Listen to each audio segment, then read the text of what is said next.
सिर्फ DD news पर।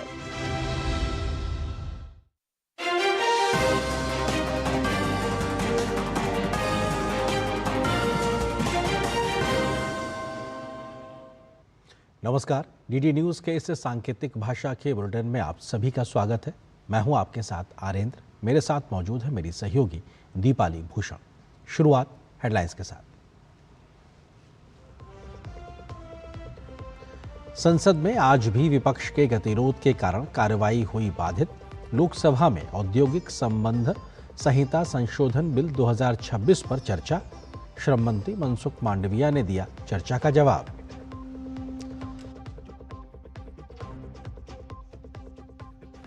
राज्यसभा में केंद्रीय बजट 2026-27 पर चर्चा।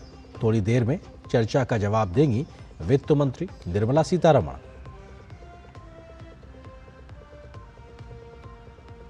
आबकारी नीति से जुड़े भ्रष्टाचार के मामले में आरोप तय। राउज एवेन्यू कोर्ट ने सीबीआई, पूर्व मुख्यमंत्री अरविंद केजरीवाल, मनीष सिसोदिया समेत दूसरे आरोपियों की दलीलों को सुनने के बाद सुरक्षित रखा आदेश।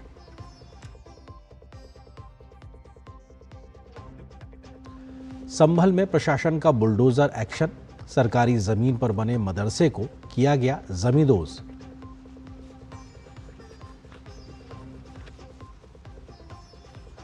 कड़ी सुरक्षा के बीच बांग्लादेश में संसदीय चुनाव और जनमत संग्रह। आवामी लीग ने बांग्लादेश में अस्थिरता की चेतावनी दी। चुनाव को बताया हास्यास्पद। लोकसभा में आज भी विपक्ष के गतिरोध के कारण कार्रवाई बाधित हुई। सदन की बैठक आरंभ होने पर पीठासीन सभापति कृष्णा प्रसाद तेन्नेटी ने प्रश्नकाल शुरू कराया। इसी दौरान विपक्षी सदस्य अमेरिका के साथ हुए व्यापार समझौते को लेकर नारेबाजी करते हुए आसन के निकट पहुंच गए। तेन्नेटी ने विपक्षी सदस्यों के सदन में तख्तियां लाने को लेकर भी आपत्ति जताई और कहा कि यह सदन के नियमों के विरुद्ध है। हंगामा नहीं थमने पर सदन की कार्रवाई स्थगित कर दी गई। दोपहर 12 बजे दोबारा कार्रवाई शुरू हुई। इस दौरान केंद्रीय श्रम मंत्री मनसुख मांडविया ने लोकसभा में industrial relation code amendment bill 2026 को विचार और पास करने के लिए पेश किया। इसके बाद सांसदों ने बिल पर अपने विचार रखे। श्रम और रोजगार मंत्री मनसुख मांडविया ने औद्योगिक संबंध संहिता विधेयक 2026 पर हुई चर्चा का जवाब दिया। राज्यसभा में आज विधायी कार्य के अलावा केंद्रीय बजट 2026-27 पर चर्चा हुई। वित्त मंत्री निर्मला सीतारमण थोड़ी देर में चर्चा का जवाब देंगी। इससे पहले राज्यसभा में प्रश्नकाल के दौरान केंद्रीय मंत्री डॉक्टर जितेंद्र सिंह ने बताया कि 2014 से अब तक देश की परमाणु ऊर्जा उत्पादन की क्षमता दोगुनी हो गई है। उन्होंने कहा कि आंकड़ों के अनुसार 11 वर्षों में भारत ने इस क्षेत्र में बड़ी प्रगति की है। मंत्री ने यह भी दावा किया कि 2032 तक भारत अपनी परमाणु ऊर्जा क्षमता को 3 गुना बढ़ाकर 22 गीगावाट तक पहुंचा देगा। 10-11 वर्षों में इस सेक्टर में भी भारत बड़ी तेजी से आत्मनिर्भरता की ओर बढ़ा है। यदि आप आंकड़ों पर नजर डालें तो सन 2014 में जब ये सरकार आई तो हमारे न्यूक्लियर रिएक्टर्स की कैपेसिटी थी मात्र 4780 मेगावाट। आज फरवरी 2026 में वो दुगनी से अधिक होकर के 8780 मेगावाट। इस बजट में भी बहुत सारे कुछ प्रावधान लाए गए हैं, जैसे कि सन 2035 तक there will be exemption of duty on the import of the equipment related to nuclear plants etc. उसके तहत हमारा ये अनुमान है कि सन 2031-32 तक हम लगभग 3 गुना अपनी कैपेसिटी बढ़ा सकेंगे, जिसका अर्थ हुआ कि 22,380 मेगावाट और 2047 में 100 gigawatt. So we are moving with confidence. केवल आत्मनिर्भर ही नहीं, आत्मविश्वास के साथ हम आगे बढ़ रहे हैं। संचार एवं पूर्वोत्तर क्षेत्र विकास मंत्री ज्योतिरादित्य सिंधिया ने राज्यसभा में देश में ब्रॉडबैंड कनेक्टिविटी को लेकर जानकारी साझा की है। उन्होंने बताया कि अब तक देश की 2,14,904 ग्राम पंचायतों को ब्रॉडबैंड कनेक्टिविटी से जोड़ा जा चुका है। ये उपलब्धि ग्रामीण भारत को डिजिटल रूप से सशक्त बनाने की दिशा में एक बड़ा कदम मानी जा रही है। उन्होंने बताया कि ब्रॉडबैंड कनेक्टिविटी से ग्रामीण अर्थव्यवस्था को मजबूती मिलेगी। We have brought online almost 2,14,000 gram panchayats. As far as Tamil Nadu is concerned, Tamil Nadu decided not to follow the execution model through BSNL, but through its own state-led SPV, which is called TAN Finet. And by that SPV's execution, out of 12,525 GPs in Tamil Nadu, 10,886 have been connected. The balance GPs, Gram Panchayats, as well as the balance 4,767 non-Gram Panchayat villages will be connected through amended Bharat Net, which is a $16.9 billion program, the largest connectivity program in the world today, run by any government. Rajya Sabha में श्रम एवं रोजगार राज्य मंत्री शोभा करंदलाजे ने कहा है कि जम्मू कश्मीर के युवाओं को मुख्यधारा में लाने के लिए सरकार निरंतर काम कर रही है। अनुच्छेद 370 हटाने के बाद वहां पर बड़ी मात्रा में रोजगार पैकेज दिए गए हैं, जिससे वहां पर रोजगार की स्थिति सुधरी है। 370 हटाने के बाद जम्मू कश्मीर में एक बहुत बड़ा बदलाव दिखा रहे हैं। माननीय सभापति महोदय, एम्प्लॉयमेंट जनरेशन में जम्मू कश्मीर आगे जा रहे हैं सर। एम्प्लॉयमेंट में हम कैसे गिनती करते हैं? ईपीएफओ और ईएसआईसी का नंबर का आधार पर हम गिनती करते हैं। देश में ईपीएफओ एंड ईएसआईसी का सब्सक्राइबर्स बढ़ा रहे हैं सर। पहली बार हमारे देश में पिछले 7 साल में 8,35,00,000 ईपीएफओ नया सब्सक्राइबर्स ज्वाइन हुए हैं। बीजेपी सांसद निशिकांत दुबे ने लोकसभा अध्यक्ष ओम बिरला को पत्र लिखकर कांग्रेस नेता राहुल गांधी के अनैतिक आचरण की तत्काल जांच कराने की मांग की है। पत्र में उन्होंने आरोप लगाया है कि राहुल गांधी के बयानों और कार्यों ने भारतीय संसद और देश की प्रतिष्ठा को आहत किया है। निशिकांत दुबे ने यह भी कहा है कि राहुल गांधी के 11 फरवरी को लोकसभा में दिए गए भाषण में भारतीय सेना और सरकार को बदनाम करने का प्रयास किया गया। इसके अलावा उन्होंने विदेशी यात्राओं के दौरान सुरक्षा प्रोटोकॉल की अवहेलना और विदेशी संस्थाओं द्वारा उनके कार्यों को प्रोत्साहित किए जाने का आरोप भी लगाया है। बीजेपी सांसद ने लोकसभा अध्यक्ष से इस गंभीर मामले पर संसदीय समिति गठित कर जांच करने की अपील की है।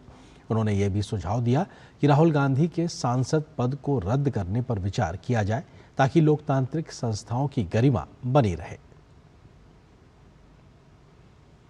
की सदस्यता रद्द करने के लिए कि किस तरह से सोरोस फाउंडेशन के साथ, किस तरह यूएसएड के साथ, किस तरह फोर्ड फाउंडेशन के साथ, भारत विरोधी जितनी ताकतें हैं उनके साथ किस तरह से राहुल गांधी जी इस देश को तोड़ना चाहते हैं। देश को तोड़ने वाली जितनी शक्तियां हैं उनके साथ विदेशों में, चाहे वो कंबोडिया जा रहे हों, चाहे वो वियतनाम जा रहे हों, चाहे वो थाईलैंड जा रहे हों, चाहे वो बहरीन जा रहे हों, चाहे अमेरिका जा रहे हों, जो भी भारत को तोड़ने वाली ताकतें हैं उन सबों को जो है सोरेस फंडेड पैसे के साथ, सैम पित्रोदा के साथ मिलकर ये देश को टुकड़े टुकड़े करने की साजिश कर रहे हैं। इसलिए उनकी सदस्यता रद्द कर दी जाए और जिंदगी भर के लिए उनको चुनाव लड़ने से डिबार कर दिया जाए। केंद्रीय मंत्री पीयूष गोयल ने कांग्रेस नेता राहुल गांधी पर निशाना साधा है। पीयूष गोयल ने कहा कि राहुल गांधी पार्लियामेंट में झूठे आरोप लगाते हैं, तथ्यहीन बातें करते हैं। पूरी दुनिया में जिस भारतीय हुनर की प्रशंसा हो रही है, राहुल गांधी हर रोज उसकी आलोचना करते हैं। श्री राहुल गांधी जी बेबुनियाद और झूठे आरोपों के आधार पर देश को गुमराह करने की कोशिश करते हैं, बिना किसी आधार के। राहुल गांधी जी एक बचपना सा व्यवहार जब पार्लियामेंट में करते हैं, पार्लियामेंट के रूल्स, पार्लियामेंट के रेगुलेशंस, पार्लियामेंट में जो कायदे कानून है, जो परंपराएं हैं, सबकी धज्जियां उड़ाते हैं। एक बड़े कैजुअल पार्लियामेंटेरियन की तरह व्यवहार करते हैं। वाणिज्य और उद्योग मंत्री पीयूष गोयल ने भारत अमेरिका ट्रेड डील को लेकर विपक्ष द्वारा उठाए गए आरोपों पर कड़ी प्रतिक्रिया व्यक्त की है। गोयल ने कहा है कि विपक्ष इस डील पर दुष्प्रचार कर झूठ फैला रहा है। उन्होंने कहा कि विपक्ष दुष्प्रचार कर रहा है कि ट्रेड डील में भारत को बांग्लादेश की तरह ही लाभ मिलेगा। उन्होंने कांग्रेस के आरोपों को झूठा बताते हुए कहा कि यह डील लाखों लोगों को रोजगार के अवसर प्रदान करेगी और भारत हर क्षेत्र में आगे बढ़ेगा। एक और झूठ उन्होंने फैलाया पार्लियामेंट में कि बांग्लादेश को भारत से ज्यादा लाभ मिला है। वो भी सरासर झूठ है। जिस प्रकार से बांग्लादेश में एक सुविधा मिली है कि अगर रॉ मटेरियल अमेरिका से खरीदे, उसको प्रोसेस करके कपड़ा बना के एक्सपोर्ट करें, तो वो 0 रेसिप्रोकल टैरिफ पे जाएगा। वही सुविधा भारत को भी है और भारत को भी मिलेगी। अभी तो हमारा फ्रेमवर्क एग्रीमेंट बना है, जब इंटरिम एग्रीमेंट फाइनल होके आएगा तब फाइन प्रिंट पे आपको ये देखने को मिल जाएगा। यहां पर एक छोटे से ब्रेक के लिए रुकते हैं।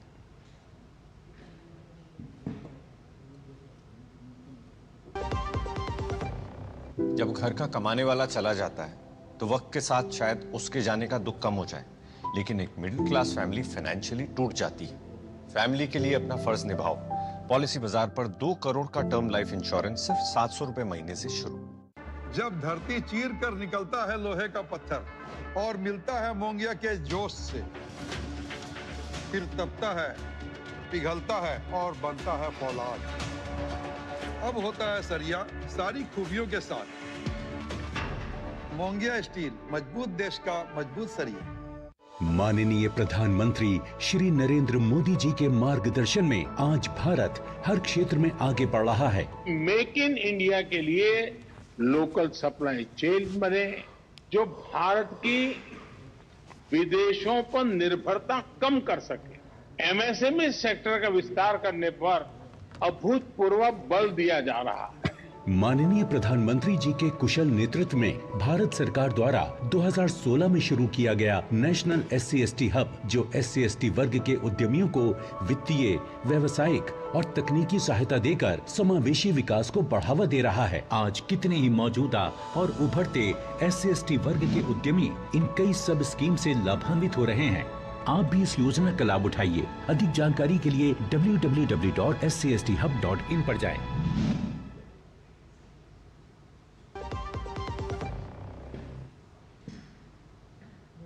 केंद्रीय शिक्षा मंत्री धर्मेंद्र प्रधान ने आज नई दिल्ली के भारत मंडपम में आयोजित 2 दिवसीय भारत बोधन AI कॉन्क्लेव को संबोधित किया।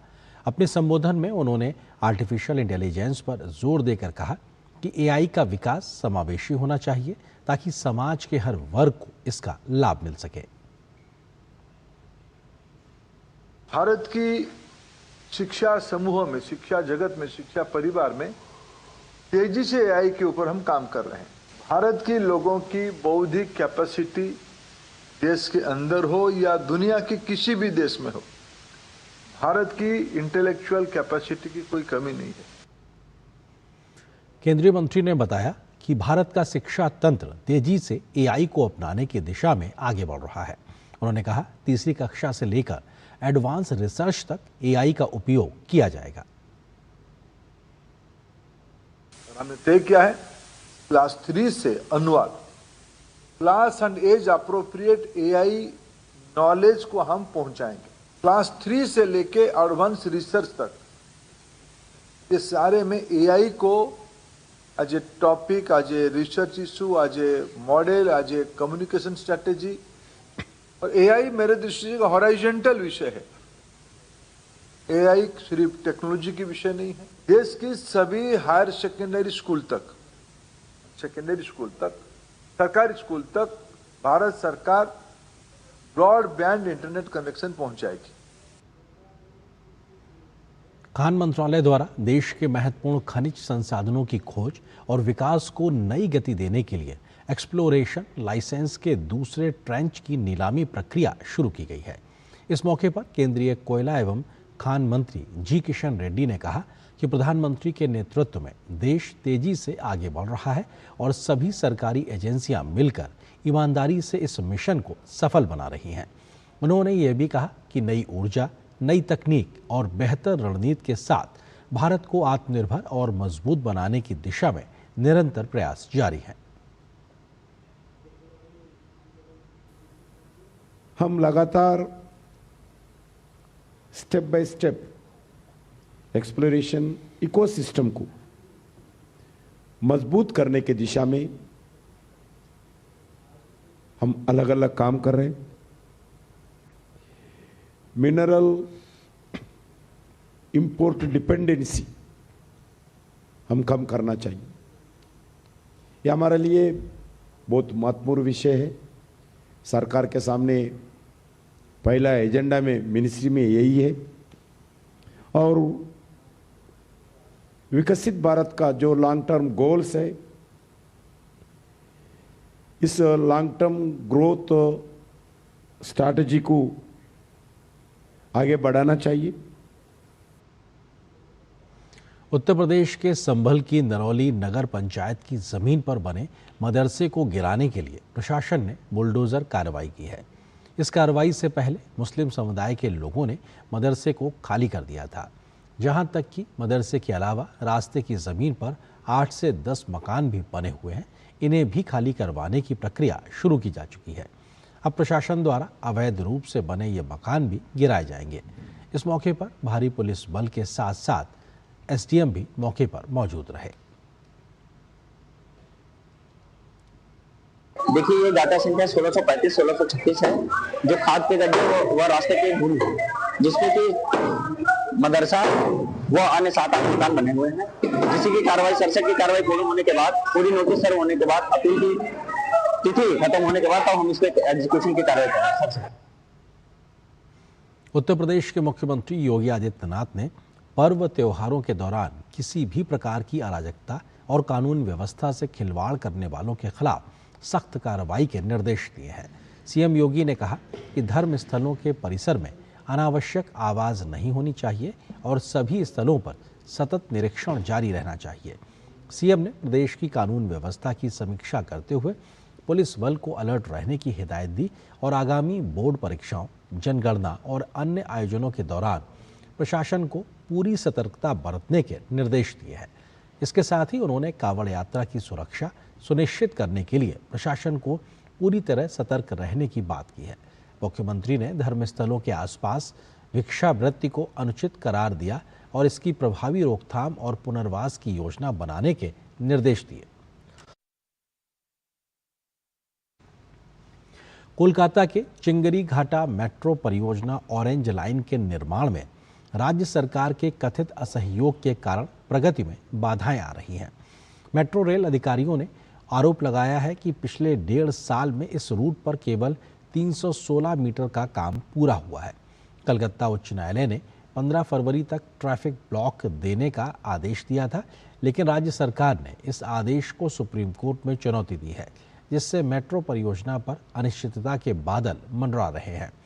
सॉल्ट लेक और न्यू टाउन के आईटी हब में काम करने वाले नागरिकों को रोजाना भीषण ट्रैफिक जाम का सामना करना पड़ रहा है, जिससे उनका यात्रा समय घंटे तक बढ़ रहे हैं। मेट्रो प्रोजेक्ट का काम पूरा होना न्यू गाड़ियों से एयरपोर्ट तक यात्रा को आसान बना सकता है। जैसे ही ईस्ट वेस्ट मेट्रो के पहले ही लाखों लोगों को राहत दी है। भाजपा ने तृणमूल सरकार पर आरोप लगाया है कि वह विकास कार्यों में लगातार अड़ंगा डाल रही है, जिससे राज्य के विकास की गति प्रभावित हो रही है।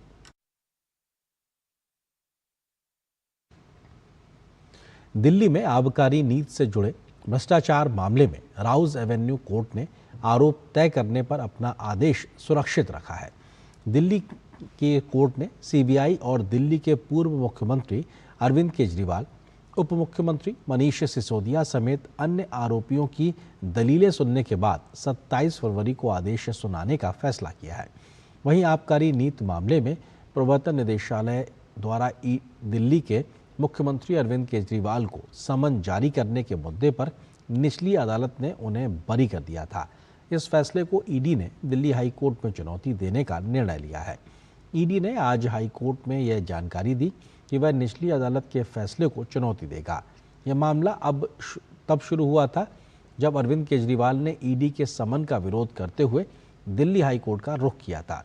आज की सुनवाई के दौरान केजरीवाल के वकील ने बताया कि निचली अदालत ने समन की अवहेलना के आरोपों से उन्हें बरी कर दिया है और इसलिए वे अब अपनी याचिका वापस लेना चाहते हैं। कोर्ट ने उनकी याचिका को वापस लेने की इजाज़त दी, लेकिन ईडी ने स्पष्ट किया कि वह निचली अदालत के फैसले को दिल्ली हाई कोर्ट में चुनौती देगा।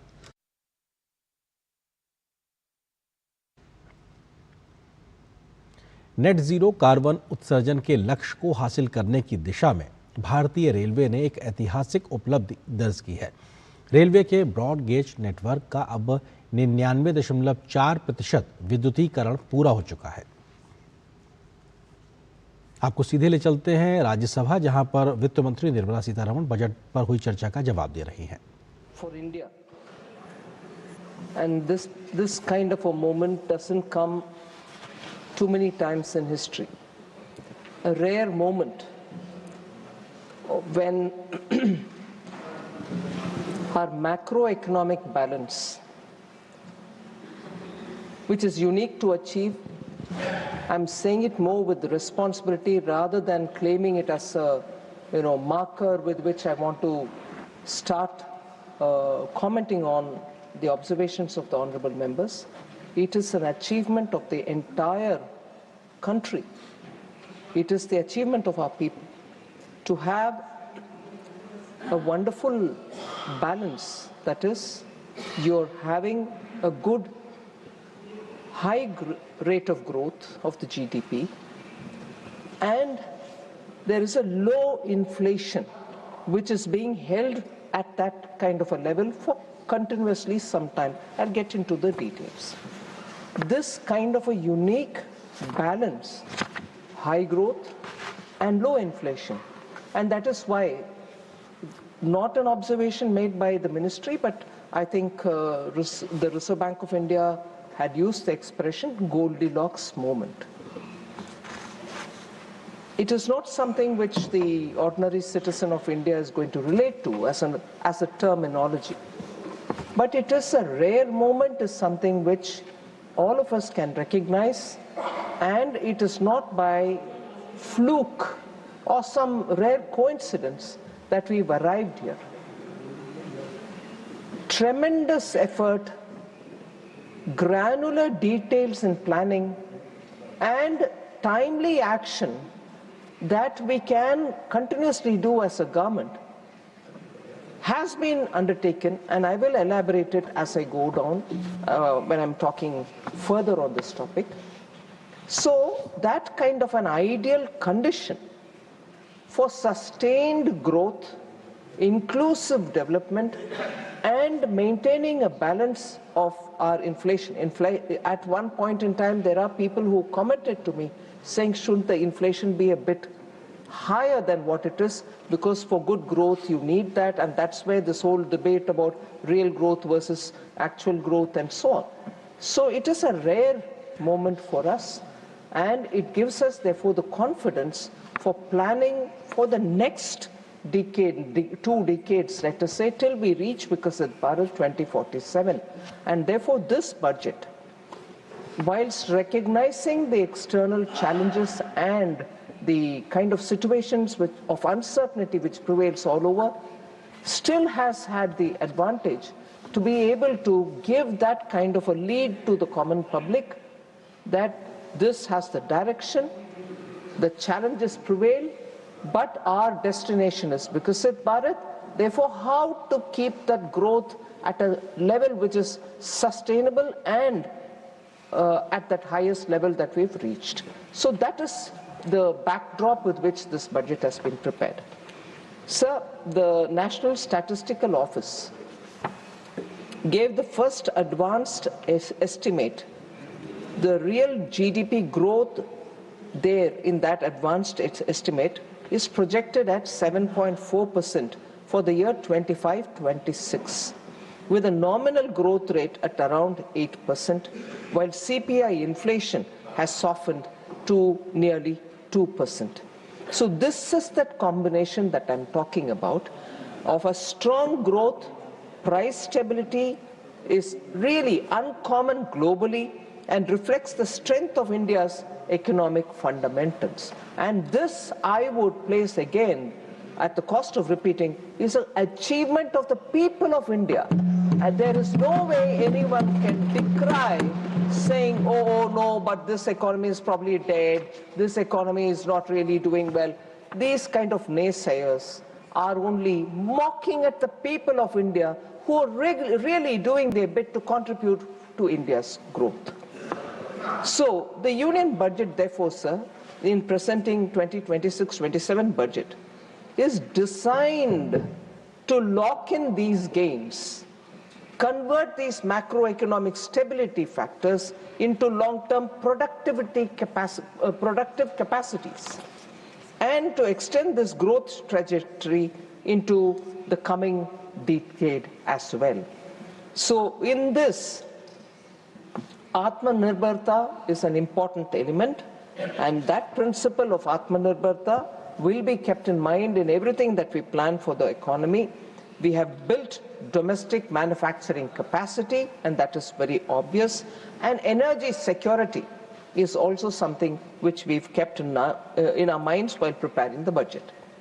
So we have also ensured that citizens also become Atmanirbhar in their own spheres of life.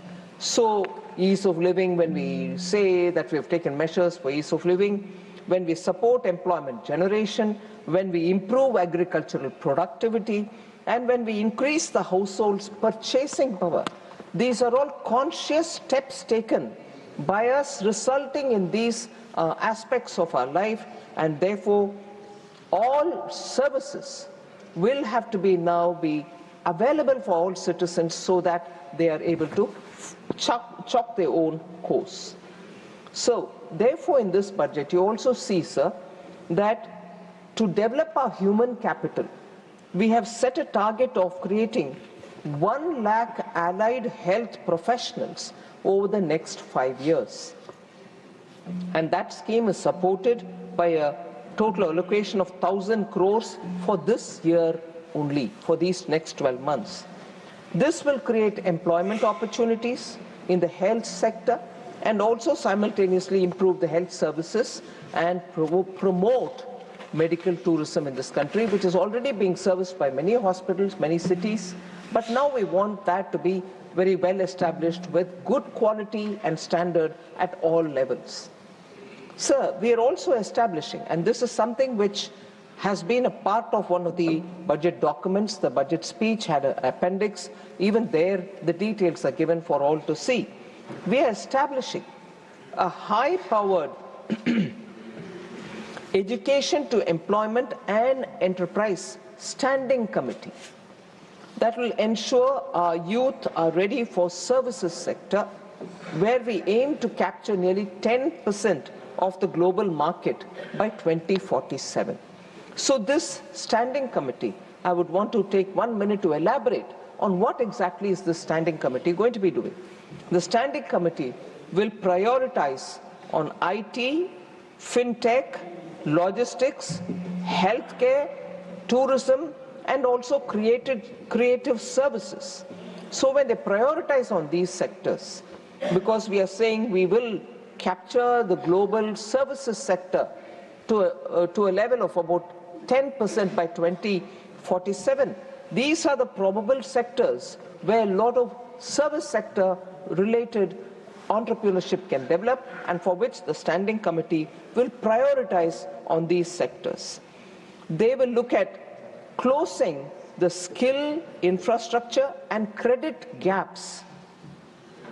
The standing committee will also suggest reforms for standards, for accreditation and for digital regulation. It will help expand AI, cloud and professional exports. These are areas in which we want exports to increase. Our people are capable of doing these things, remaining in India, and that kind of a global servicing will actually give them the export earnings, because they will be exporting services. It will look at embedding AI curricula in teaching and methodologies and in teaching curricula, and teacher training as well, and reskilling our engineers. So this committee, sir, will also look at ways in which formalize informal work. So informal work to be formalized, what are the ways in which they can do via digital credentials? So all your skilling, getting ready with people who are ready to become entrepreneurs would all now have a great value addition in their curricula with AI and digital learning as well. So if the budget is looking at services sector, we are also emphasizing on manufacturing sector. We will scale up manufacturing in 10 key areas. So manufacturing being given priority will be shown in the way in which these 10 sectors find a place in the budget and also have a clean plan for this year, for the next 5 years, and leading up to 2047. So what are those sectors? Biopharma.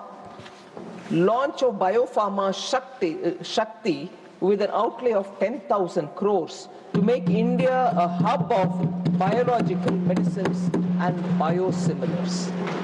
Second, semiconductors. Launch of India Semiconductor Mission 2.0, the second edition, to produce equipment, materials, and design Indian IP. The Electronics Components Manufacturing Scheme has an outlay, and it has been increased to 40,000 crores. So that's the second, sir. The third, rare earths. Establishment of rare earth corridors in mineral-rich states like Odisha, Kerala, Andhra Pradesh, and Tamil Nadu for mining, processing, and manufacturing critical minerals. That's the third, sir. The fourth, a new scheme to set up 3 dedicated chemical parks to enhance domestic production and reduce imports. Fifth, capital goods. Setting up of high-tech tool room in CPSEs and a new scheme for enhancement of construction and infrastructure equipment to manufacture high-value equipments like tunnel borers, and I expanded during my speech that it need not just be on heavy machines which are used for laying roads or laying the metro, but also for today's urbanization, multi-storied apartments.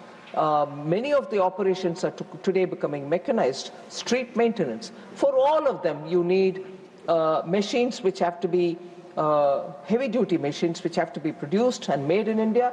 But in the meanwhile, we've also allowed a certain level of imports for some of the components and machinery and for them to set their manufacturing here. Sixth, sir, container manufacturing.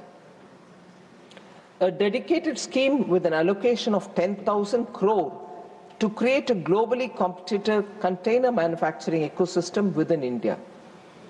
Seventh, mentioned in the budget but not much spoken outside, sports goods. A dedicated initiative to promote the manufacturing of affordable sports goods. India is likely to host the Commonwealth Games. We are also going to be pitching for the Olympics. So Indian sportsmen need affordable but international class sports goods. So we will be promoting the manufacturing of such high quality sports equipments within India. Legacy clusters. So when we are talking about manufacturing in India and there are units which are being established, large production of frontier technology matters are also being considered, but does it mean that we'll forget the existing clusters where MSME had flourished over the decades? No. So we have said 200 legacy industrial clusters will now get rejuvenated. Their cost competitiveness will improve and also will help them to obtain technologies that they'll need. So legacy clusters will be made a lot more modern with AI and digital technology being made available to them. Ninth, textiles. An integrated program featuring Samarth 2.0 for skilling and also a textile expansion and employment scheme for modernization and setting up of mega textile parks is also part of this budget. So for MSMEs, we are creating champion MSMEs, meaning at least the medium-sized ones which have potential to grow bigger. We want to support them whilst equally supporting small, medium, nano enterprises, those who have the potential to grow. Last year, you would recall, sir, that we had expanded the limit for the definition of MSME itself by increasing the turnover limit so that a medium-sized industry doesn't have to fear that he might lose all the benefits that he gets by being an MSME if only he had the opportunity to grow by growing. So for such medium-sized industries, we want to help them to come out of it, but at the same time, without losing earlier comforts or the support system which existed for them. So for that, building champion MSMEs, the budget introduces 10,000 crore in the name of SME Growth Fund, Small Medium Enterprises Growth Fund, and mandates the TREADS platform for CPSEs to solve liquidity issues, because TREADS platform has given them how to ways in which they can monetize the bills that they've obtained, not really waiting for the final. But here, we have emphasized now through this budget that all CPSEs will have to become part of the TREADS platform so that every bill gets paid in due time, or else the monetizing of it will happen. And that will set a precedent for private sector large firms also, which delay payments for the MSMEs, but getting onto the TREADS platform, it's all transparent and very clear for everybody to see that timely payments of their dues for the MSMEs itself will be a very big relief. And in the budget, we've made it mandatory now for CPSEs to get onto TREADS platform. So we're also providing professional support for these MSMEs through corporate mitras with the Institute of Chartered Accountants of India, the Cost Accountants of India, company secretaries. We are creating corporate mitras who will go through a process of learning, who in turn can help MSMEs to help with such issues which need professional assistance. So additionally, of course, customs duty exemptions have been provided for critical minerals like lithium and cobalt, and capital goods for manufacturing of lithium ion cells, nuclear energy, aeroplanes, and so on. We'll also be developing an integrated East Coast industrial corridor so that the eastern region will benefit by getting greater connectivity with the rest of the country, and a node will be set up, we said, in Durgapur. So these steps actually mentioned in the budget is a proof that our resolve to build a resilient and self-reliant India, not just by talking, but by putting money and planning for the next several years. So in this, I wish to emphasize that this is the Council of States. I urge all parties and honorable members to encourage their respective state governments to participate actively in these schemes which are announced, many of which will operate in a challenge mode. So the sooner they come with an exhaustive planning, looking at all the filters which prevail in the PM Gati Shakti, what will be the footfall, what kind of connectivity it has, where are the railway stations or ports connecting these areas, and so on. If the filters are looked into and any state comes up for these mega schemes which we have announced, they can stand to benefit. So that is one of the reasons we have chosen not to mention the names of the states for these particular mega announcements. Any state can qualify and come and in the challenge mode benefit from it. Sir, since I'd rather get to answering members and their issues, I'm not going to talk about the receipts and the expenditure. One point that I would certainly want to highlight is whilst gross receipts, non-tax receipts are all mentioned in the budget speech itself, banking and credit availability in order that industries can grow has also seen a considerable growth.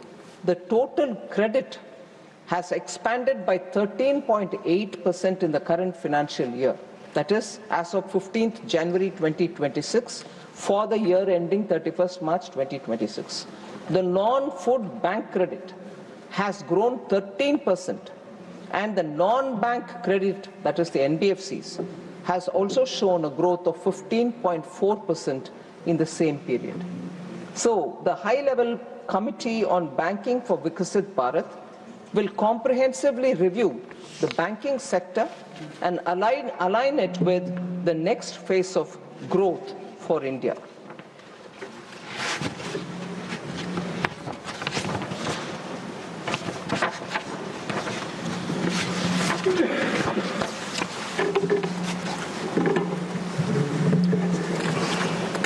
So, sir, therefore, without getting into the details, once again, since they are all seen in the budget speech itself and the budget documents are available, I would seek your indulgence and start responding to the points which members have raised.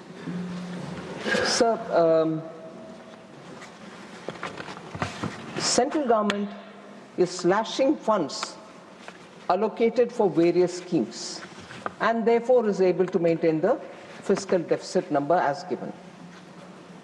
So several prominent speakers who spoke about slashing of funds at the revised its estimate stage.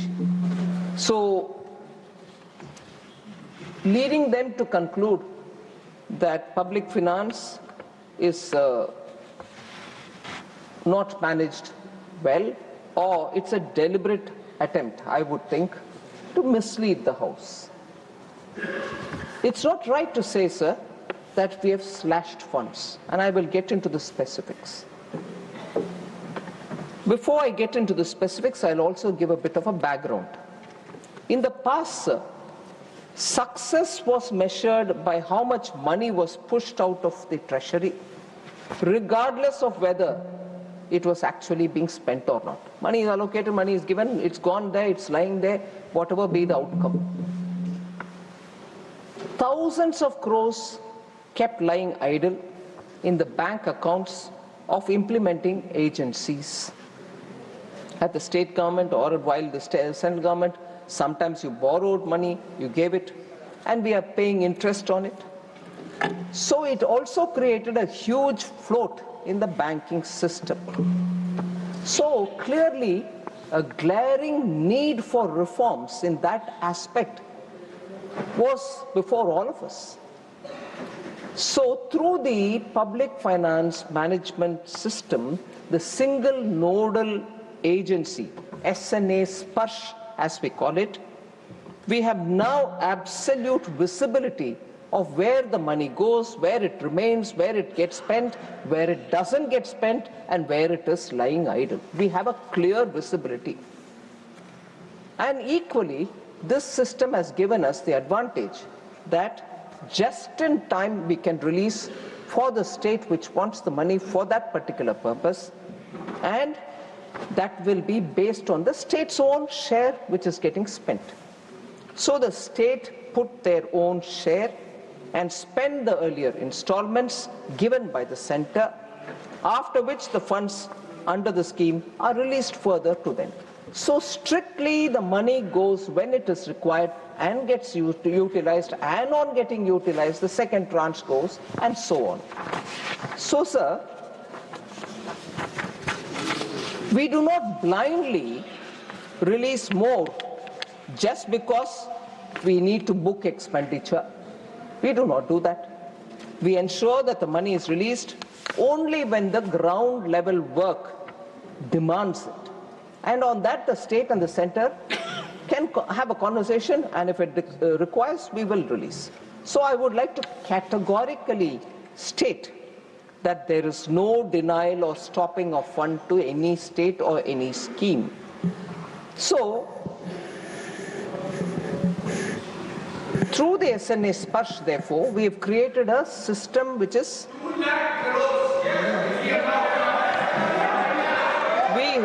we have installed such smart staff fixed by the leaky pipes.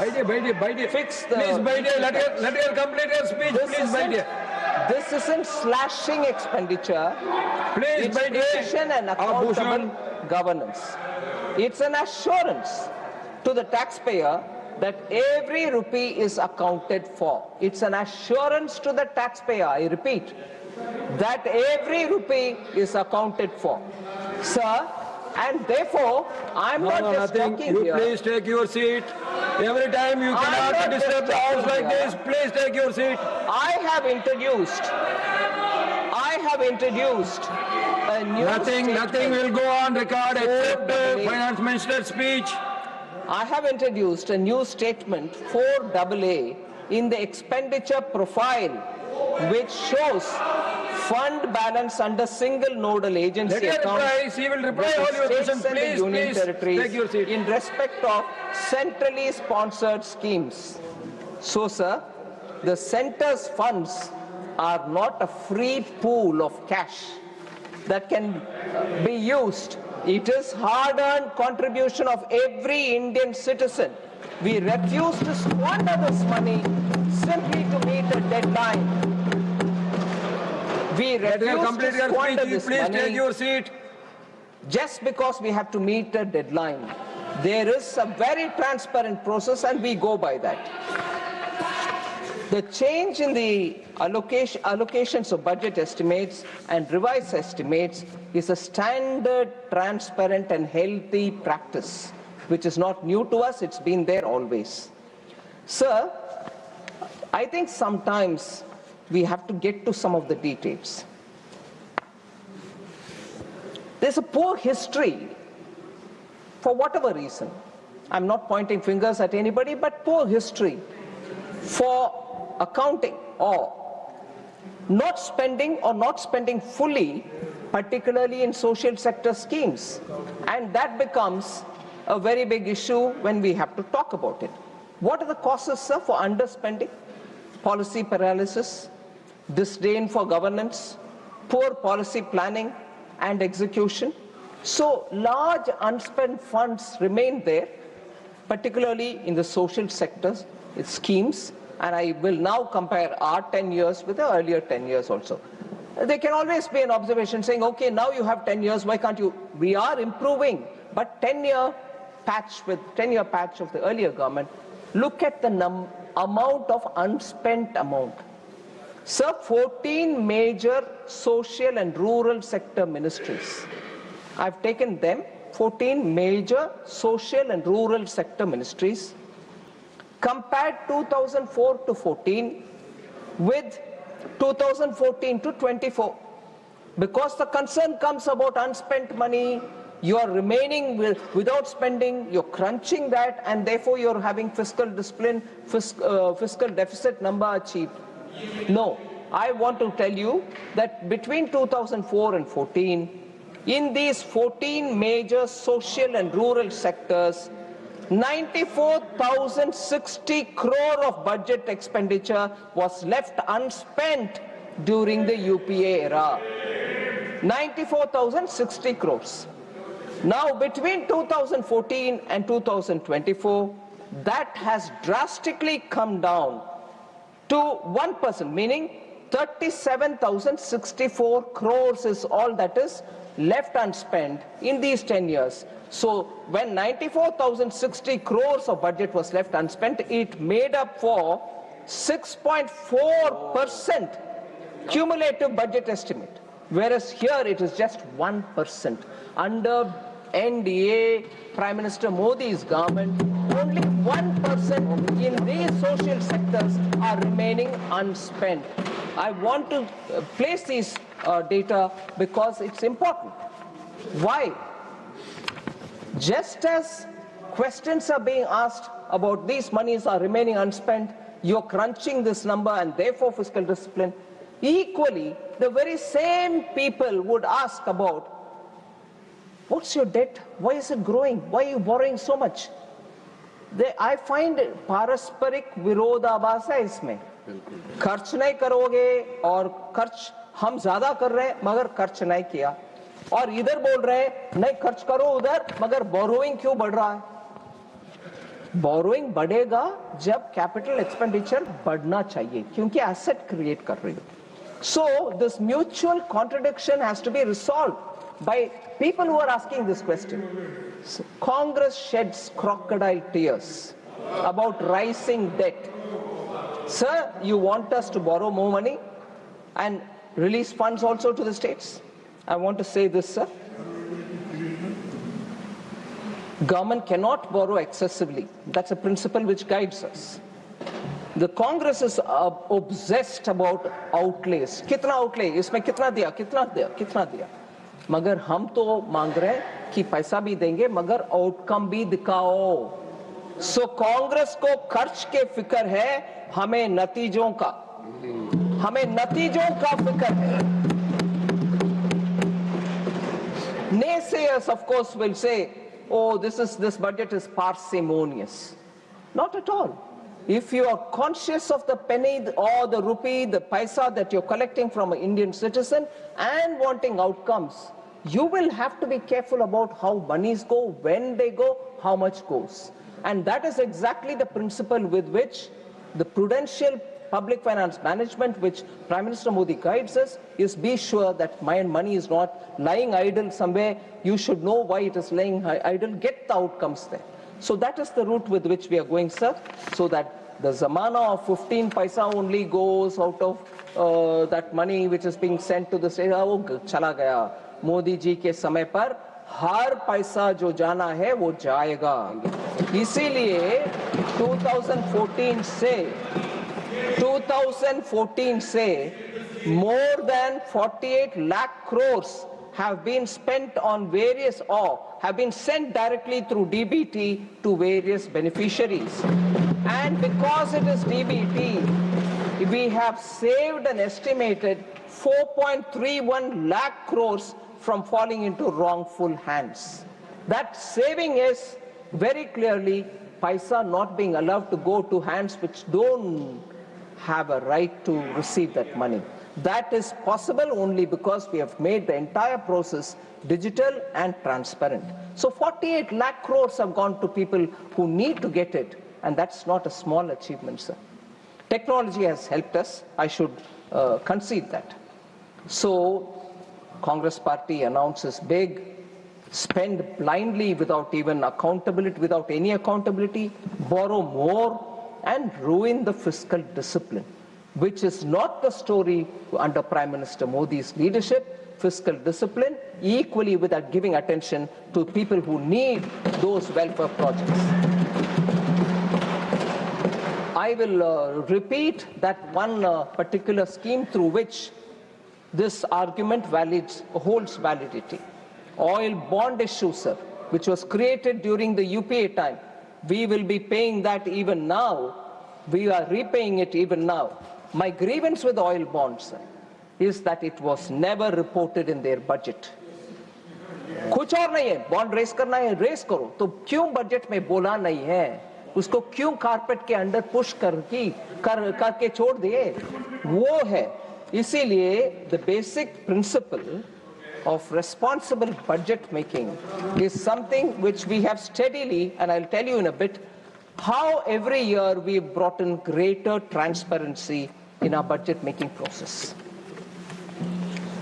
Sir, another allegation is schemes have been announced without any budgetary allocation. Announce karte ja rahi ho, uska paisa nahi de rahi ho.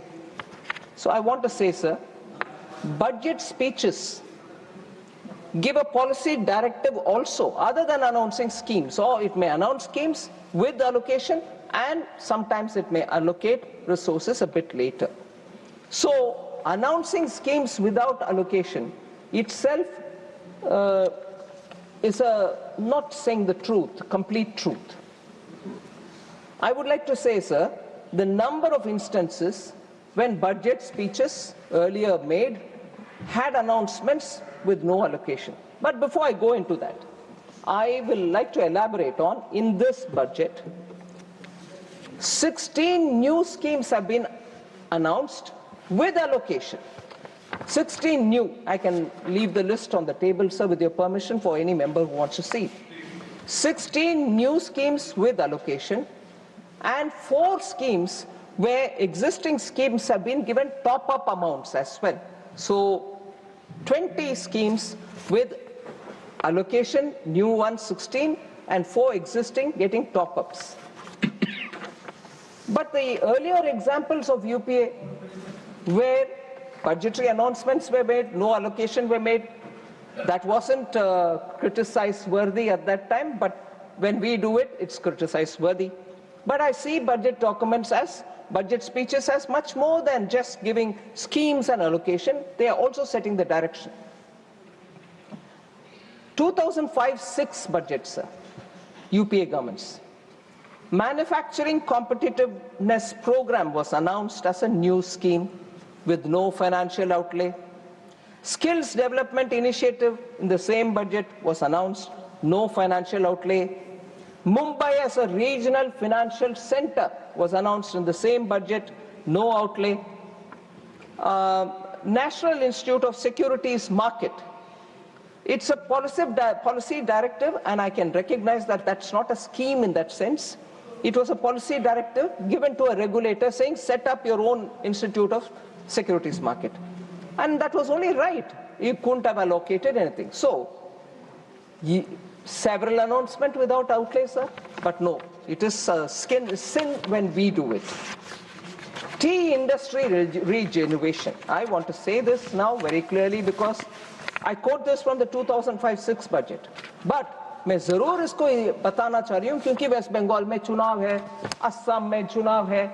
मैं बात बोल रही हूँ 2005-06 में T sector के लिए कुछ announcement हुआ, टी इंडस्ट्री का रिजुविनेशन के लिए टू फाइंड, एंड उसके लिए वो सेक्टर क्राइसिस में है.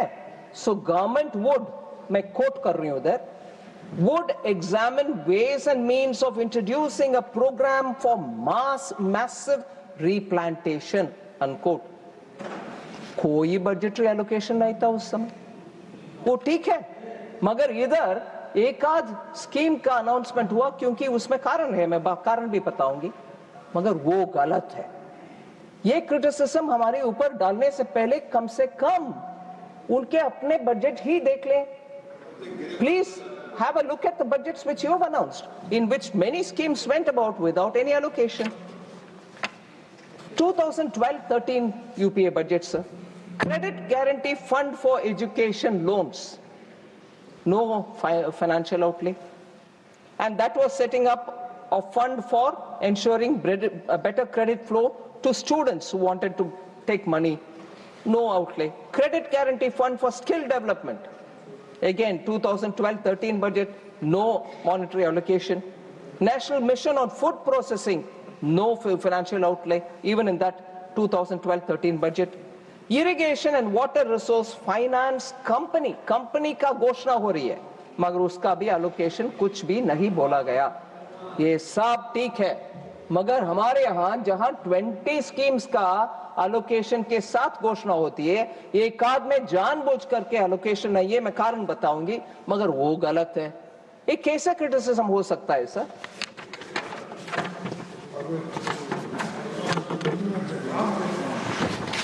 One more similarly UPA budget 2011-12 national manufacturing policy announce किए हैं. मालूम है कि पॉलिसी है वो, फिर भी 2014 तक, क्योंकि 11-12 के बजट है, 14 तक उसमें कोई कुछ एलोकेशन नहीं है, कोई कुछ ग्राउंड लेवल में काम दिखे नहीं, मगर हो गया अनाउंसमेंट विदाउट एनी एलोकेशन. वो ठीक है. सो क्रिटिसिज्म करने से पहले थोड़े सोचना चाहिए कि ये क्रिटिसिज्म जैसे बोलते हैं, you point one finger, that side 3 points at you. ये तो कम से कम समझ में लेना चाहिए, आना चाहिए. सर, क्यों हम, उनके सरकार हो हमारे सरकार हो, क्यों बजट में अनाउंसमेंट करते हैं बिना अलोकेशन? इसका भी हम महत्व समझना चाहिए. In the interest of the House and the other larger citizens who watch, I would like to state why union budget is more than just an accounting statement or allocation exercise. Very often, budget speeches set the policy roadmap for the government. Often the government wants also to signal a shift in strategic priorities. So announcing the scheme in the budget speech establishes that executive intent. सरकार की intent establish हो जाता है. फिर at an appropriate time, after proper vetting and clearing of by the competent authorities, the allocation will come through. In many cases, sir, the schemes get announced with some token allocation, 1 crore, 10 crore, 100 crore, depending on the scheme. Then a head of account is created in the ledger. उसके बाद ही उसका major allocation का announcement होता है. It can happen during supplementary demand for grants later in that year. Sometimes a scheme is announced, but it requires an enabling legislation. So legislation पारित होने तक हम इंतजार करते हैं, इसमें allocation नहीं देते.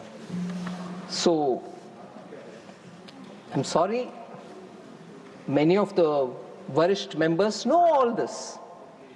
फिर भी क्योंकि opposition में बैठे हैं और criticism तो सरकार के खिलाफ करना है, so हम करेंगे. Every person, even remotely associated with the finance ministry, understands all this. But I was surprised to hear it. Sir, also, there was this a bit patronizing comment, if I may be allowed to say it. The budget is forgetful of the past. Budget is never forgetful of the past, at least because those which we don't need to copy, I will never be forgetful of the past. Sir, glorious past hai to cherish it forever. Remember it every time. Every time you make a budget, remember it. But if it is a tarnished past, मैं तो संभाल कर रहना चाहती हूँ. उस पास से सीखना चाहती हूँ. गलती ना करें. So we don't forget. This budget is not forgetful of past. It remembers the fragile 5 days. It remembers the double-digit inflation days. It remembers the policy paralysis and also the scam-filled days.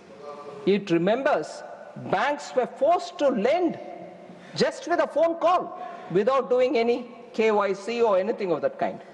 Deficits were kept high and spending on capex was reduced. So, shrinking opportunities, and उस समय का नारा ये था jobless growth. मैं जरूर ये सबको ध्यान में रखूंगी, forget नहीं करती हूँ past को, मगर उसे सीखने लायक विषय ही सीखती हूँ. Of course, I don't need to elaborate about the even earlier license quota Raj, how that economy had to be changed and so on. इसीलिए 2014 में ना करते हुए 10 साल के बाद हमारी सरकार व्हाइट पेपर ले आए on the Indian economy, and it was laid in this house in February 2024. So past को forget करना impossible है.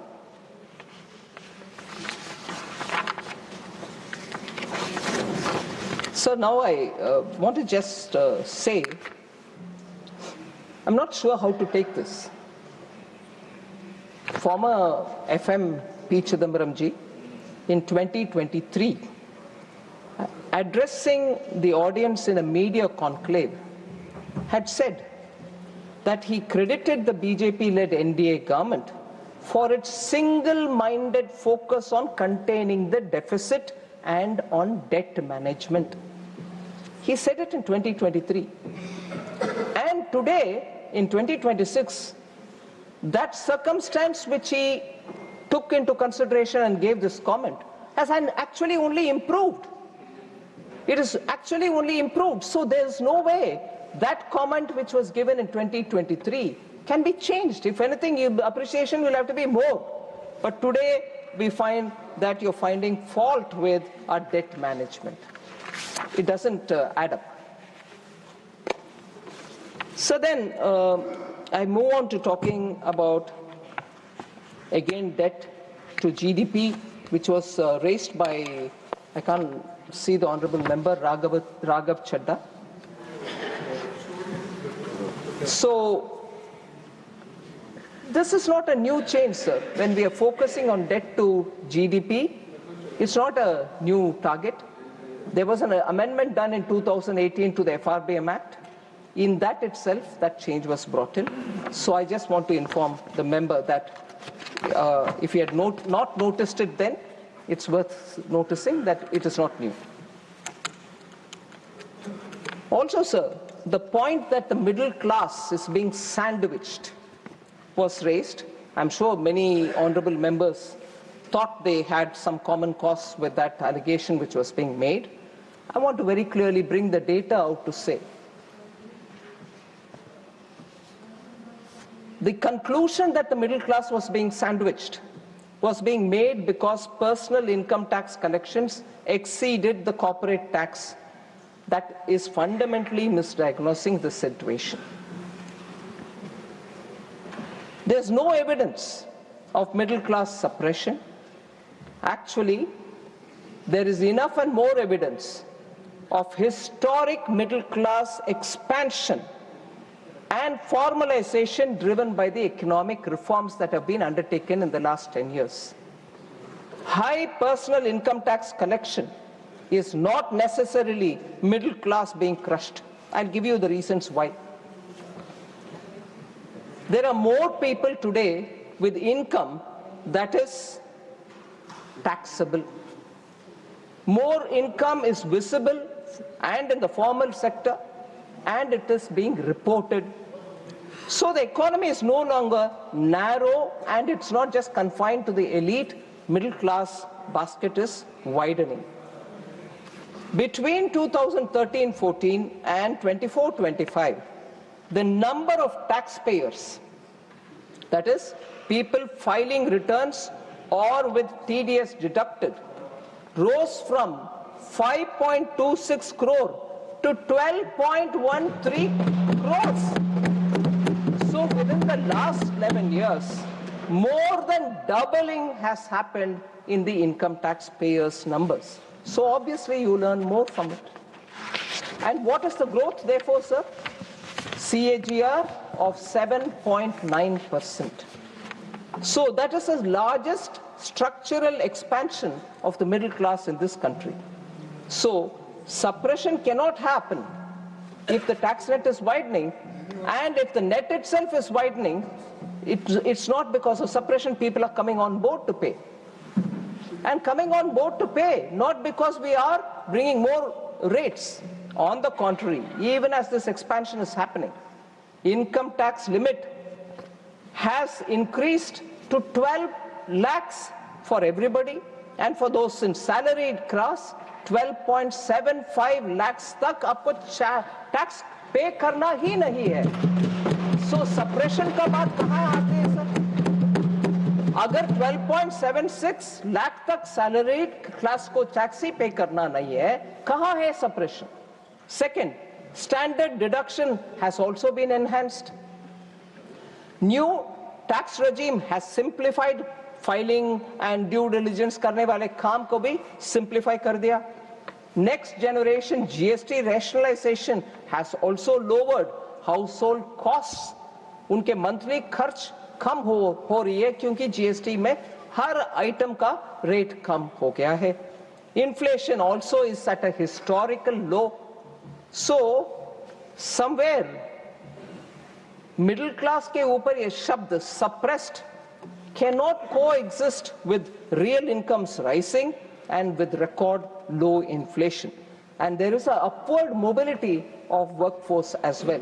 So ये थोड़ा मुझे समझने के लिए fact रख रही हूँ sir. So I move to Honorable Member Wilson. He said rising debt again. Itna debt, it's not good. So I just want to highlight the fact, sir. The principle is one, we have to take care of reducing debt, whichever be, center or state or everybody. And in this, not a member of this house, but with your indulgence, I'd like to quote the former Chief Minister of Tamil Nadu, Edappadi Palaniswamy Avargal. He said, and I quote, "For 73 years, successive governments in Tamil Nadu accumulated roughly 5 lakh crores in total debt." 73 years it took 5 lakh crores to be accumulated. But in just 4 years under the DMK government, since 2021, 4.56 lakh crores have been added to this pile. 73 வருஷத்துல பண்ண அந்த அமௌண்ட்டை 4 வருஷத்துல பண்ண கணத்தை இவங்களுக்கு போகணும். So அது தமிழ்நாடு ஸ்டேட் கவர்மெண்டோட borrowing ஜாஸ்தி ஆயிட்டே போனா ஆனா central government just giving a reply to you.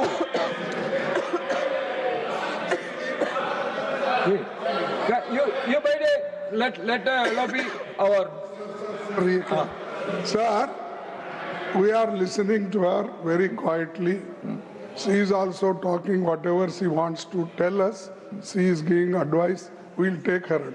But the Tamil Nadu government has committed nearly 4 lakhs crore debt. Earlier it was like that.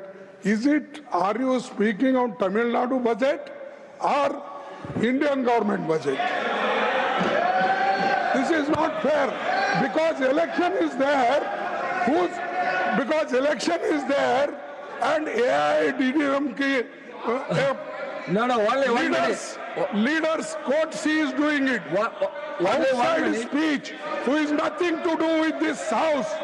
This is unfair and I condemn such. She is giving an answer to a question raised by a member of this house. Please. Tamidharaji, please take your seat. Tamidharaji, please take your seat. Tamidharaji, please take your seat. Please take your seat, all members. Please. Sir, thank you very much, sir. Sir, when you stand up to answer criticisms, you will bring in facts. Sometimes facts can be very difficult to digest. But I will state it because they are facts. Okay, sir? No. Why you are having word? She is quoting on quotation only. Please, Tamidharaji. Sir. Nothing will go on record. Please, Tamidharaji, please make except finance minister's reply. Nothing will go on record. Please, all of you, please take your seat. Sir, with your permission. Yes. Since John Britasji is saying something, on that specific point, I want to answer him, sir. Honorable member Tambidurai, senior member, who's been, deputy speaker in Lok Sabha, has said something. I value it. But you think it's because we are in alliance. What is Dr. Shri Mallikarjun Ji Kharge standing up for DMK then? Is it not also alliance? Yes. So that's okay. This is not. What is that? John Britas, keep off. So for all of you, don't you say that here. Britasji, for all of you, our opposition leader has given the answer. Please, yes, that's all right. I take it. The moment please address to me. Please. Sir, Chairman, sir. Nothing will go on record except the finance minister's reply. Please, due respect to the LOP, the moment he stood up, I sat down to hear his view. So I respect it. But if there are insinuations that because they are in coalition we are speaking, that is also coalition, sir. Oh yeah, that's also in doubt now. Oh, John Britas, that is in doubt. I correct my statement because Congress is not sure whether they want to be with DMK or not. Finance Minister. Okay, and in Kerala too, you. Finance Minister, please address to me, please. Sorry. Tamidharaji, you please take your seat. All of you, please take your seat. Please. Sir, now I'll specifically answer Kanimuri NBN Somu, who's an honorable lady member of the House. She said, No. Sir. Sivarajinji, you please take your seat. She is replying to another member's speech. Let her reply. Honorable Member Kanimuri had raised. Tamil Nadu there's nothing for Tamil Nadu in this budget. Sir, I just want to mention what is in this budget and maybe answer her question. So, what did Tamil Nadu get? High-speed rail. Chennai is a major node with 2 high-speed corridors. Hyderabad to Chennai, Chennai to Bengaluru. Second, sir, rare earth corridor. Tamil Nadu is explicitly named for a dedicated rare earth corridor. And if I may add, the only state to have 2 corridors, defense corridor, rare earth corridor as well. Third, Adichanallur Heritage Development is selected among 15 sites for experiential heritage development with conservation labs and curated public access. Fourth, ecotourism trails. Budget has announced bird watching trail in Pulikat Lake and mountain trails in Podigai Malai, both of which in Tamil Nadu. 5, coconut promotion scheme which will replace old and non-productive trees with high-yielding saplings in major growing states, inclusive of Tamil Nadu. 6, of course, Kerala. Tamil Nadu is being... Sir. No, I want to ask you one thing. You don't want the coconut grower to get benefited. You tell me that. No, please take your seat. Why you are interfering? Let every coconut farmer get the benefit of it, please. First listen to Tamil Nadu. Finance Minister, please. Finance Minister, please address to me. Sir, please address to me. Fisheries, duty-free high seas fishing and tripled duty-free input limits, 1% to 3% for seafood processing, boosting coastal Tamil Nadu incomes and exports. Other than that, sir, this is the 6th item.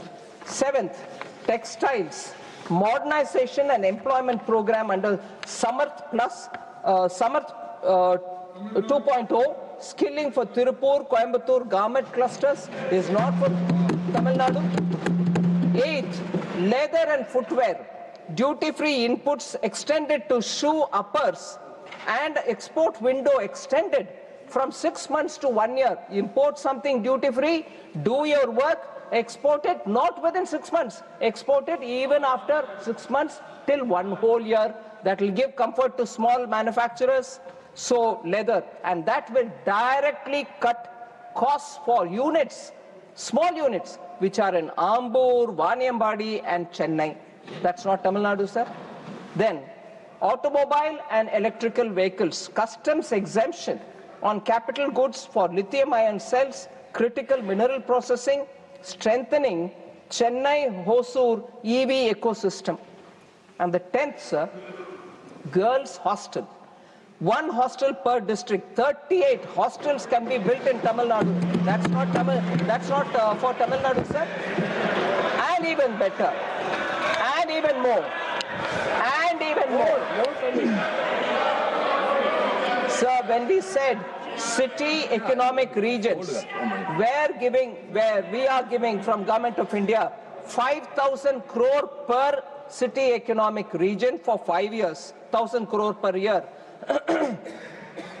Tamil Nadu's urban agglomerations like Chennai, Coimbatore, Madurai can all be contenders for it. They can get it for themselves if only they come and bid for it at the earliest. Similarly, sir, B, you asked for it. No. B, Minister, please address me. Yes, sir. Sorry, sir. Regional medical hubs.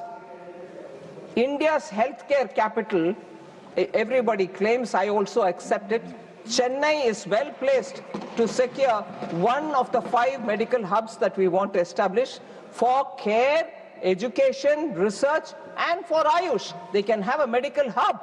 Similarly, university townships, sir, Tamil Nadu can bid along CBIC, that is a Chennai-Bengaluru corridor, or the East Coast Corridor, which goes Chennai to Kanyakumari, have a university township or a chemical park. 3 plug-and-play parks can be aspired for. Manali, Kadalur are all places where chemical industries are located. So are these not for Tamil Nadu, sir? Sir. Tamil Nadu MP should thank Finance Minister now. Sir, health. There are several members. I'll name some of them. Randeep Surjewala ji, Ashok Mittal ji, Rajiv Shukla ji, a lot of them mentioned. Heal in India is something which we announced several budgets ago, and we continue to build on that. Now 26-27 budget strengthens the entire health value chain. Healthcare infrastructure is being improved. NIMHANS is a very reputed institution in Bengaluru. We want to build one such an institution somewhere in the north. And whichever state wants to bid again can aspire to have it. Other than that, the institution which exists in Ranchi will be upgraded. Other than that, the institution which exists in Tezpur, both of them will be made regional apex centers. So we're improving on the infrastructure. Also, we are expanding by 50% the emergency and trauma care capacity in the district hospital level all over India. For the district hospital, emergency and trauma care is being improved by 50%. Also, sir, the workforce pipeline will be expanded decisively because 1 lakh additional allied health professionals for the next 5 years will be created, and they will be serving within India or find jobs anywhere else as well, but they will be qualified. 4, a care system, a care ecosystem is also being carefully nurtured. 1.5 lakh caregivers for elderly, for wellness and for medical device operations are being readied. This year itself they will be available as skilled caregivers. So other than this, 1,000 crore for allied health professionals is also being allocated in this budget. More than that, the medical value tourism, 5 regional medical and integrated hub is being planned. It will combine hospitals, education, research, diagnostics and Ayush facilities. All of them will be available in that large hub. So India wants to position itself as a healthcare destination. Other than this, the 7th point on healthcare, on health sector, Biopharma Shakti, 10,000 crore. और आइए आपको दिखाते हैं केरला में BJP के पंचायत जो member हैं उनके साथ प्रधानमंत्री नरेंद्र मोदी किस तरह से उनकी बातचीत हुई है। आइए हम आपको दिखाते हैं और ये तस्वीरें आप देख सकते हैं। काफ़ी महत्वपूर्ण ये पूरा क्षण, और जैसा कि हम जानते हैं दक्षिण भारत को लेकर प्रधानमंत्री नरेंद्र मोदी लगातार अग्रसर होकर काम करते हुए नजर आए हैं, और ऐसे में ये इंटरेक्शन काफ़ी महत्वपूर्ण है।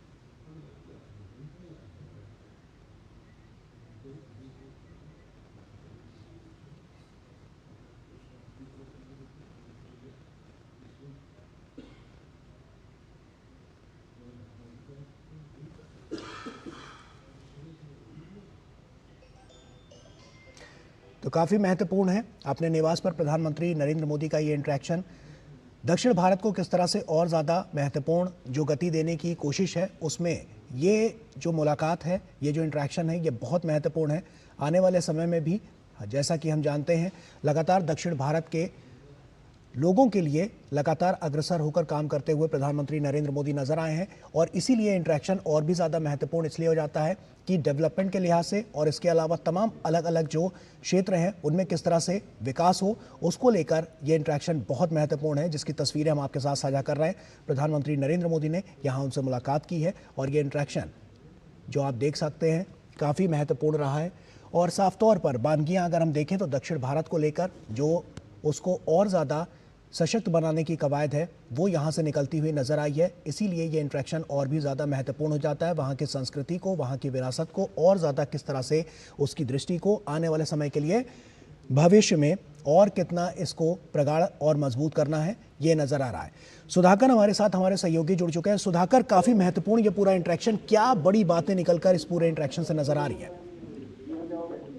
देखिए, बहुत महत्वपूर्ण अब कह सकते हैं ये मुलाकात। हम जानते हैं कि बीजेपी ने केरल में जो नगर पालिका के चुनाव हुए थे उसमें जिस तरह का परचम फहराया और खासतौर में त्रिवेंद्र में जिस तरह से बीजेपी का मेयर चुना गया और जो लगातार बीजेपी को बड़ी सफलता केरल में मिल रही है। और ये देखिए सबसे महत्वपूर्ण है कि किस तरह से प्रधानमंत्री नरेंद्र मोदी और खासतौर से बीजेपी पूरी पार्टी आप देखें तो एक छोटी सी भी जीत, हम जानते हैं कि आज उत्तर से दक्षिण, पूरब से पश्चिम किस तरह से हर राज्य में कितनी प्रभावशाली भूमिका में है बीजेपी, या तो सरकार में है या अगर कुछ राज्यों में विपक्ष में भी है तो किस प्रभावशाली भूमिका में है। लेकिन यहाँ अगर इस तरह की जीत मिलती है उसको किस तरह से पूरी बीजेपी देखती है, समझती है। और मुझे लगता है कि जरूर पीएम मोदी एक तरह से मंत्र दे रहे होंगे इनकॉर्पोरेटर्स को, मेयर्स को, किस तरह से आपको अब आगे जाना है, एक बड़ी जिम्मेदारी आपके ऊपर आई है। तो मुझे लगता है कि इस बारे में पीएम मोदी संवाद कर रहे हैं। लेकिन उससे भी बड़ी बात है कि आप कॉर्पोरेटर देखिए, एक कार्यकर्ता, पार्टी का ऐसा कार्यकर्ता जिसको सम्मान के साथ पीएम मोदी ने अपने घर पर बुलाया है और घर पर वो उनके साथ वो संवाद कर रहे हैं, उनके साथ बातचीत कर रहे हैं। हमने तस्वीरों में देखा भी कि पीएम मोदी को कार्यकर्ताओं ने अपनी तरफ से सम्मानित किया और जिस संघर्ष के साथ, जिस प्रभावशाली तरीके से बीते कुछ वर्षों में खासतौर से पीएम नरेंद्र मोदी जब केंद्र में आए हैं उसके बाद जिस प्रभावी भूमिका में बीजेपी केरल में आगे बढ़ी है और उसका परिणाम दिखा है। साल दर साल जो सफलता मिलती गई है, चाहे विधानसभा चुनाव में वोट बढ़ने की बात हो, लोकसभा में सीट आने की बात हो, त्रिवेंद्र में मेयर बनने की बात हो, तो ये एक प्रभावशाली भूमिका पिछले कुछ वर्षों में दिखाई दी और पीएम नरेंद्र मोदी का एक विशेष लगाव केरल के साथ लगा रहा है। और आज कार्यकर्ताओं को बुलाकर एक बड़ा मंच की हर छोटे कार्यकर्ताओं से हर एक छोटी जीत हो या बड़ी जीत हो या सफलता असफलता, हर वक्त पीएम मोदी पार्टी के साथ, अपने कार्यकर्ताओं के साथ खड़े रहते हैं। तो जरूर इन कार्यकर्ताओं के लिए जो फर्स्ट टाइमर्स हैं, खासतौर से जो कॉर्पोरेटर बने हैं, उनके लिए एक बड़ा महत्वपूर्ण संदेश रहेगा। उसको पीएम से इंटरैक्ट करने का मौका मिल रहा है और आप इन चेहरों में देख सकते हैं कि वो खुशी झलक भी रही है और किस गहराई से, वो किस निश्चितता के साथ, किस तरह से उत्सुकता के साथ, आतुरता के साथ प्रधानमंत्री मोदी को वो सुन रहे हैं, समझने की कोशिश कर रहे हैं, उनसे मंत्र लेने की कोशिश कर रहे हैं। निश्चित तौर पर सुधाकर, यह बहुत महत्वपूर्ण है क्योंकि पंचायत सदस्यों का बहुत बड़ा योगदान रहा है इस बड़ी जीत को लेकर जो भाजपा ने केरल में दिखाई है और आने वाले समय में भी हम देख पाएंगे कि इससे और ज़्यादा जो नीतियां हैं वो बनती हुई नजर आएंगी। काफ़ी मजबूत छवि बनी है भाजपा की और साफ तौर पर जो हर कार्यकर्ता है उस तक प्रधानमंत्री नरेंद्र मोदी की पहुँच है कि किस तरह से जो कार्य है वो धरातल पर नजर आ रहा है। और इसी की बानगी है जब हम देखते हैं एक मजबूत पार्टी को, मजबूत नेतृत्व को और मजबूत चुनाव के जो रिजल्ट आते हैं उनको। तो ऐसे में नगर पंचायत का ये जो चुनाव और उसके बाद उन लोगों से ये मुलाकात कई मायनों में बहुत महत्वपूर्ण। बहुत बहुत शुक्रिया आपका सुधाकर जुड़ने के लिए और तमाम बातचीत हमसे यहाँ पर करने के लिए। तो आपने देखा कि कितना महत्वपूर्ण ये पूरा इंटरेक्शन रहा है प्रधानमंत्री नरेंद्र मोदी का। आइए अब राज्यसभा का रुख करते हैं। वित्त मंत्री निर्मला सीतारमण किस तरह से बजट में ये चर्चा का जवाब दे रही हैं, आइए सुनते हैं। Dynamic duty management. When edible prices go up, we make sure that the basic customs duty is brought down proactively so that take the example of June 2025, sir. It was reduced to 10%, as a result of which immediately we could get some edible oil and make sure the market didn't suffer for want of edible oil.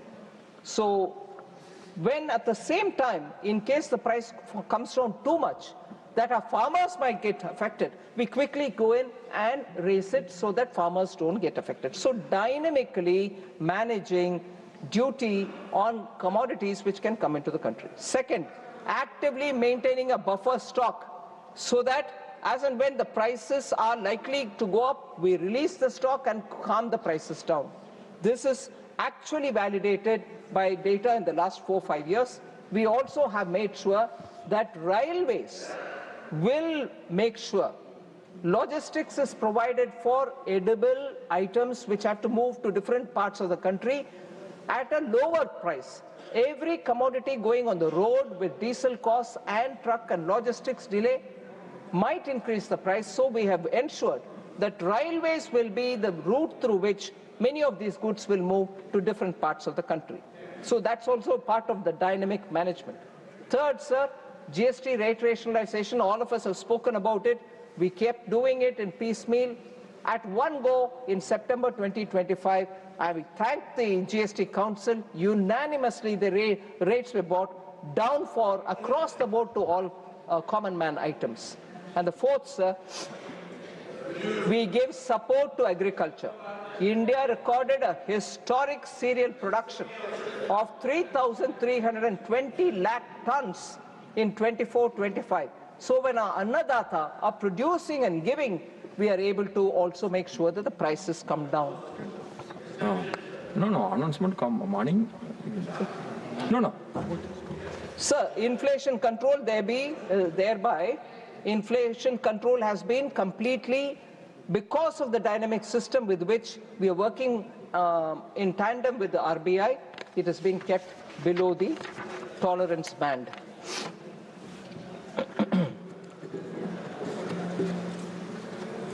Sir, employment and unemployment has also been discussed.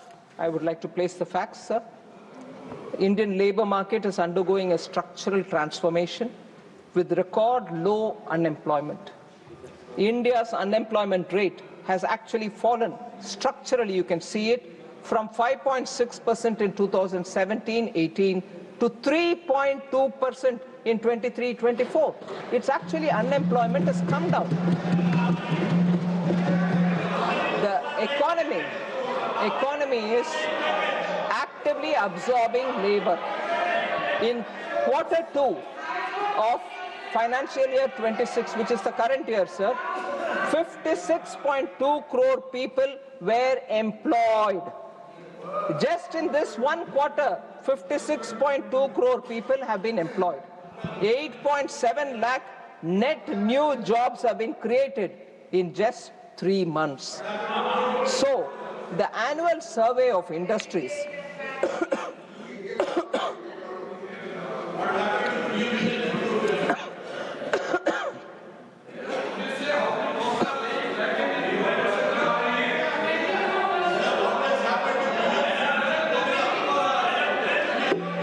She will come every point. Please take your seat. Please, let her take your water. Please, you take your seat.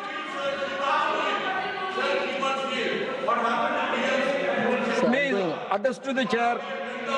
Sir, annual survey of industries records a 6% year-on-year increase in manufacturing sector employment, adding over 10 lakh organized sector jobs in a single year. Importantly, the job quality is also improving. Large factories, which is 100 plus workers jisme hai, large factories, nearly doubled in the last decade, and their growth is 6% CAGR. So it clearly shows that there is more stable and higher productivity with better paid jobs. Sir, also, the total estimated employment in the formal manufacturing sector showed a robust growth, 5.92% in 23-24 over the previous year, 22-23. More importantly, sir, I'm sure members will be happy, the female workforce participation has also nearly doubled from 23.3% in 2017-18 to 41.7% in 23-24. 26.2% of proprietary establishments are now female-headed, with manufacturing leading this shift. So, economy where women are entering workforce and entrepreneurship at this scale, sir, cannot be an economy without jobs. Growth without jobs was the UPA era story, not now. Sir, gig economy is also expanding. I don't need to highlight that. I'm sure all the members are conscious. The gig economy expanded by 55% from 77 lakh workers in 21, the financial year 21, 120 lakh in FY25. So, e-Shram portal, over 31 crore unorganized workers have been registered January 2026. So all of them are also getting covered under Social Security. 54% of these registrants are women. So I have more to say on skilling, labor codes and they think I will hold on there, sir, because there are few more particular questions. Entertainment industry. Honorable Member Jaya Bachchanji had asked this question. I want to say there is nothing in this budget for the entertainment industry. I'm very sorry to say, sir, she's a senior member. That's not right. This budget actually has entertainment. Actually, one of the earlier announcement also that sustained work attention has been given. We treat the industry, we treat that sector as an industry, and the budget recognizes AVCGC, animation, visual effects, gaming and comics, and the content creation economy as a growth engine. And as a result, support has been announced. Indian Institute of Creative Technologies, which is in Mumbai, will now help in skilling and creating content creator labs in 15,000 schools across the country. 500 colleges will also have it. 2 million professionals will be created by the year 2030 because that will be the requirement of that sector also. Now, content creating is not what we commonly hear, oh, he's a content creator for social media. No, it is a highly skilled effort where art, drawing, and also storytelling all become part of the digital world, and they have to create it for the digital universe. So it's a highly expertise-based sector, sir. So that actually has been announced. So that will feed into VFX, gaming, OTT, animation, post-production, and design. That's the backbone of the entertainment industry. So that's what we are doing. Other than that, the budget creates new monetizable work for these creators. The National Destination Digital Knowledge Grid is also designed to document cultural and heritage sites, is explicitly generating jobs for these filmmakers, digital storytellers, editors, animators, and researchers. So we are not just doing any token gesture towards this area. It is actually being given the prominence and the resource allocation. A new National Institute of Design is also being announced. There is skill shortage in the production of design, costumes, sets, and visual aesthetics. We need people who need to be trained in these areas as well. So the biggest intervention, other than what has been announced in the budget, biggest intervention other than what is being announced in the budget is when we held Waves 2025. Waves was a global industry platform. Over 90 countries participated in it. 10,000 plus delegates were there. 1,000 creators were there. More than 300 companies were there which participated in it. And 350 plus startups and nearly 1 lakh footfall was seen in that event. So are these not efforts towards entertainment industry, sir. I want to inform. Okay, please attest to the chair. So, this orange economy concept itself, which we brought in, are all aimed at the entertainment industry. So, I want the honourable member to take cognizance of these announcements.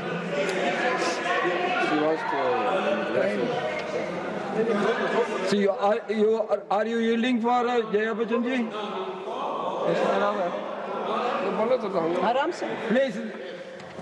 Sir, अगर आप जो मैंने कहा उसको अगर ठीक से पढ़े, आपने बहुत अच्छा जवाब दिया. You're a great storyteller, ma'am. Congratulations. For us, great entertainment. But I have also talked about tickets. देखिए, मैं चुपचाप खड़ी थी. तो ये देखा आपने, और ये तस्वीरें और सीधी तस्वीरें हम आपको दिखा रहे थे किस तरह से राज्यसभा में जो तमाम बातें वित्त मंत्री निर्मला सीतारमण की तरफ से कही गई हैं बजट को लेकर और कितना ये उपयोगी बजट है, इस पर ये हम लाइव तस्वीरें आपके साथ साझा कर रहे थे. और इसी के साथ फिलहाल हमें दीजिए इजाजत. आप बने रहिए डीडी न्यूज़ के साथ. नमस्कार.